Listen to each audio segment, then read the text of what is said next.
আসসালামু আলাইকুম। আজকে আমি আপনাদের দেখাবো কিভাবে মাইক্রোসফট ওয়ার্ডে পৃষ্ঠা নাম্বার দিতে হয়। প্রথমে আগে মাইক্রোসফট ওয়ার্ড ফাইলটি ওপেন করে নেব। এখানে আমার একটি পেজ রয়েছে। আমি সেখান থেকে প্রথমে বেশ কয়েকটি পেজ করে নিচ্ছি।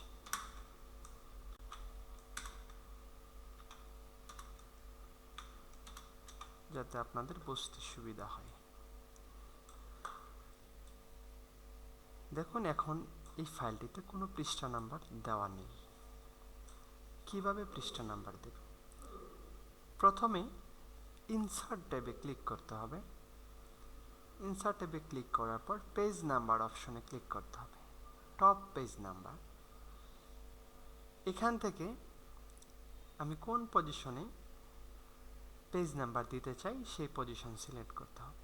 এখানে তিনটি পজিশন আছে, লেফট, সেন্টার, রাইট। আমি তার মধ্যে যে কোনো একটি পজিশন ক্লিক করব। ক্লিক করার পর অটোমেটিকলি হিডার অ্যান্ড ফোল্ডার নামে একটি ট্যাব ওপেন হবে। সেই ট্যাব থেকে ক্লোজ হিডার অ্যান্ড ফোল্ডার অপশনে ক্লিক করতে হবে। এখন দেখুন, আমি স্ক্রল বার দিয়ে উপরে যাচ্ছি। এখানে 1 থেকে পৃষ্ঠা নাম্বার শুরু হয়েছে। ঠিক এভাবে যতগুলি আপনার ফাইলটিতে পৃষ্ঠা না থাকবে ততগুলি পৃষ্ঠা এখানে অটোমেটিকলি নিয়ে নেবে। এটি হলো একটি স্টাইলের পৃষ্ঠা নাম্বার। এছাড়াও আমি আবারও যাচ্ছি ইনসার্ট ট্যাব। ইনসার্ট ট্যাব থেকে page number, bottom page number. Bottom মানে নিচে। এখান থেকে আমি যদি অন্য কোনো ক্যাটাগরির পেজ নাম্বার দিতে চাই তাও দিতে পারবো। এখান থেকে আপনার এই পেজ নাম্বারটি সিলেক্ট করলাম।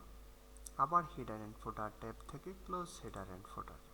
এখন দেখুন, আমি লেফট পজিশনে 1 পেজ, 2 পেজ, 3 পেজ যতগুলি পৃষ্ঠা থাকবে অটোমেটিকলি সেই পৃষ্ঠা নাম্বার হয়ে যাবে।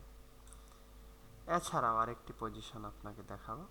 ইনসার্ট ট্যাবে ক্লিক করে পেজ নাম্বার অপশন থেকে পেজ মার্জিন, এখান থেকে যে কোনো একটিতে ক্লিক দিলে বাম পাশে হয়ে যাবে।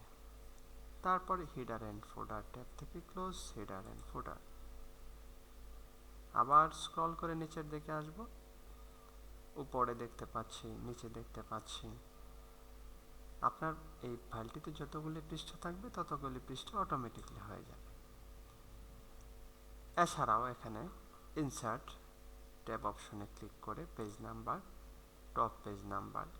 এখানে আরও বেশ কয়েকটি ক্যাটাগরি রয়েছে। তার মধ্যে আরেকটি ক্যাটাগরি হচ্ছে page number 1 of close and header and ফুটার। এটি দেওয়ার সুবিধা হলো এই ফাইলটিতে আমার কয়টি পেজ আছে তা আমি খুব সহজেই বুঝতে পারবো।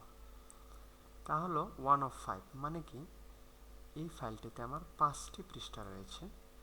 তার মধ্যে এখন ধরুন আমি কয় নাম্বার পেজে আছি তা আমি খুব সহজেই বুঝতে পারবো।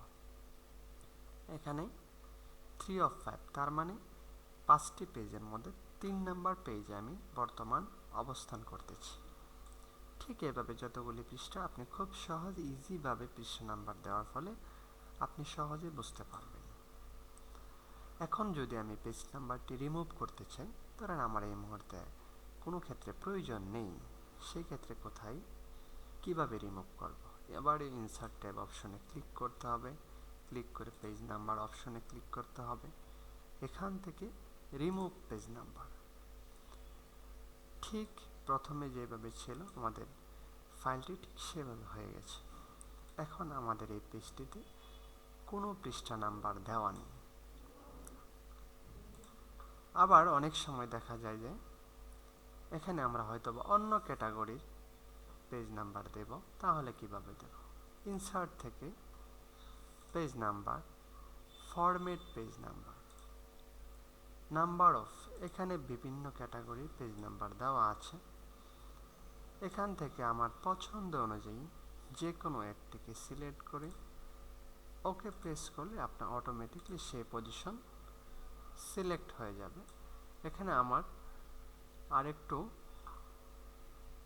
অপশনে ক্লিক করতে হবে, ইনসার্ট ট্যাব অপশনে ক্লিক করে পেজ নাম্বার থেকে টপ পেজ আমি যে পজিশনে করতে চাই, দেখেন হিডার এন্ড ফুটার থেকে ক্লোজ হিডার এন্ড ফুটার দেবো। এখন ঠিক সেই পজিশনে পেজ নাম্বারটি হয়ে গেছে।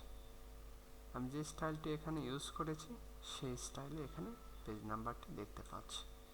আমি যদি আবার সেখান থেকে রিমুভ করতে চাই, পেজ নাম্বার অপশন থেকে রিমুভ পেজ নাম্বার। আবার অনেক সময় দেখা যায় সেই পেজ নাম্বারটি আমি আমার ইচ্ছা মতো কীভাবে ব্যবহার করব। এখন ধরুন আমি যদি চাই যে আমার পেজ নাম্বারটি 1 নাম্বার থেকে শুরু না হয়ে সেখান থেকে 101 থেকে শুরু হবে, সেটা কিভাবে দেব?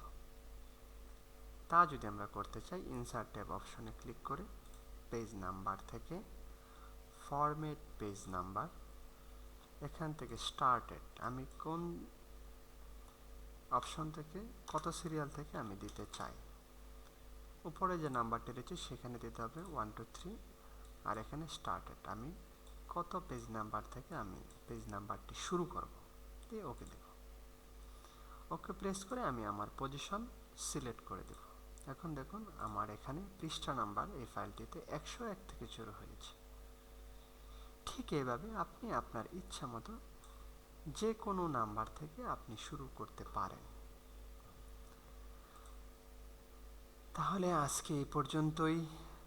আপনাদের সামনে হয়তো বা ইনশাআল্লাহ অন্য কোনো বিষয় নিয়ে অন্য কোনো এক সময় আবার দেখা হবে। আসসালামু আলাইকুম ওয়া রাহমাতুল্লাহি ওয়া বারাকাতুহু।